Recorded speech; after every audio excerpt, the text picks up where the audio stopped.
Hi everyone. இலங்கையில் மீண்டும் முஸ்லிம்களின் கலாச்சார ஆடைகளை அணிவதற்கு தடை வருகின்றதா? 2019 ஆண்டு ஈஸ்டர் தாக்குதலின் பின்னர் இலங்கையில் முஸ்லிம்களின் ஆடை தொடர்பாக பல விமர்சன பார்வைகள் முன்வைக்கப்பட்டதுடன் பல தடைகளும் ஏற்படுத்தப்பட்டது.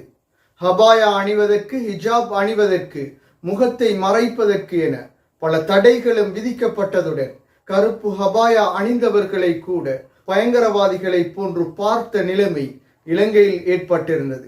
அதே போன்று இலங்கையில் மீண்டும் அரச துறையில் முஸ்லிம்களின் ஆடை தொடர்பான பிரச்சினைகள் ஏற்படுகின்றதா? முஸ்லிம்களின் ஆடை தொடர்பான பிரச்சினைகள் பாடசாலைகளில், அரசு அலுவலகங்களில், வைத்தியசாலைகளில் என தொடர்ச்சியாக இந்த பிரச்சினை காலாகாலம் ஏற்படுவதாகவே காணப்படுகின்றது. நிரந்தர தீர்வுகள் இல்லாமல் தொடர் கதையாகவே காணப்படுகின்றது. இது தொடர்பாக பார்ப்பதற்கு முன்னர் நியூஸ் டெக் லைவ் யூடியூப் சேனலை சப்ஸ்கிரைப் செய்யாதவர்கள் சப்ஸ்கிரைப் செய்து உங்கள் ஆதரவை வழங்குங்கள். திருகோணமலை சுகாதார பணிமனை ஊடாக திருகோணமலையிலே முஸ்லிம்களின் கலாச்சார ஆடைக்கு தடை விதிப்பதாக அறிவிக்கப்பட்டுள்ளது. முஸ்லிம்களின் கலாச்சார ஆடையை அணிய முடியாது என இந்த அறிக்கை கூறுகின்றது.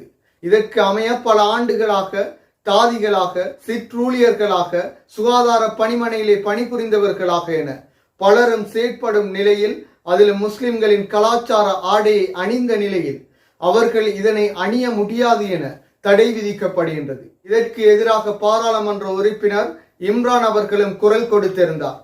இவ்வாறான தடை சட்டம் ஏற்படுத்த முடியாது, இது உரிமைக்கு எதிரான குரல் என பாராளுமன்ற உறுப்பினர் இம்ரான் அவர்கள் கூறியிருந்தார்கள். இதற்கு அமைய 2019 ஆண்டு ஈஸ்டர் தாக்குதலின் பின்னர் முஸ்லிம்களின் ஆடை தொடர்பாக மிக பெரும் விமர்சன பார்வையும் மிக பெரும் எதிர்ப்புகளும் கிளம்பியிருந்தது. அதிலும் மிக முக்கியமாக கருப்பு ஹபாயா அணிவது, ஹிஜாப் அணிவது, முகத்தை மறைப்பது என பல பிரச்சனைகளும் ஏற்படுத்தப்பட்டது. வேற்று கிரகவாசிகளை போன்று முஸ்லிம் பெண்களின் ஆடைகளை பார்த்த நிலையும் ஏற்பட்டிருந்தது. அதே போன்று இது தொடர் கதையாகவே காணப்படுகின்றது.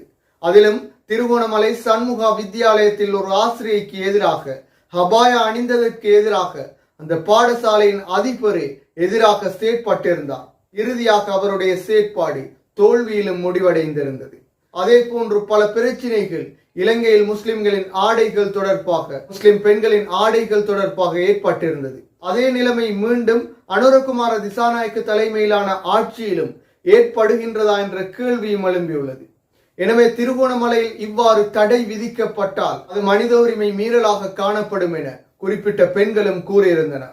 பல ஆண்டுகளாக இந்த கலாச்சார ஆடையை, ஹிஜாபை இவர்கள் தமது தொழிலிலே பயன்படுத்தி வருகின்றனர். தற்பொழுது ஓய்வு நிலைக்கு கூட எட்டியுள்ள சில ஊழியர்கள் அவர்களின் சேவை காலம் முழுவதும் இதே கலாச்சார ஆடையை அணிந்த நிலையில் இப்போது மாத்திரம் ஏன் இந்த தடை ஏற்படுத்தப்பட போகின்றது என்ற கேள்வியும் எழும்பியிருந்தது. எனவே இவ்வாறான நிலையில் இவ்வாறு தடை விதிக்கப்படுமாக இருந்தால் இது முஸ்லிம்களுக்கு எதிரான செயற்பாடாகவே காணப்படும். என்றாலும் இது தொடர்பாக அரசு தரப்பு இதுவரைக்கும் விளக்கம் கூறவில்லை. இந்த ஆடைகளை, முஸ்லிம்களின் கலாச்சார ஆடைகளை, ஹிஜாபுகளை அணிந்து வந்தால் அதற்கு எதிராக நடவடிக்கை எடுக்கப்படும் எனவும் சுகாதார பணிமனை கூறியுள்ளது. எனவே அடுத்த கட்டமாக இது தொடர்பாக அரசு நடவடிக்கை எடுத்து முஸ்லிம்களின் கலாச்சார ஆடையை குறிப்பிட்ட ஊழியர்கள் அணிவதற்கு அனுமதி வழங்கப்பட வேண்டும் என்பதே அனைவரின் வேண்டுகோளாகவும் இருக்கின்றது. எனவே அடுத்த கட்டமாக என்ன நடைபெறும் என்பதை பொறுத்திருந்து பார்ப்போம். மீண்டும் ஒரு வீடியோ பதிவில் சந்திக்கும் வரை நியூஸ் டெக் லைவ் யூடியூப் சேனலை சப்ஸ்கிரைப் செய்யாதவர்கள் சப்ஸ்கிரைப் செய்து உங்கள் ஆதரவை வழங்குங்கள்.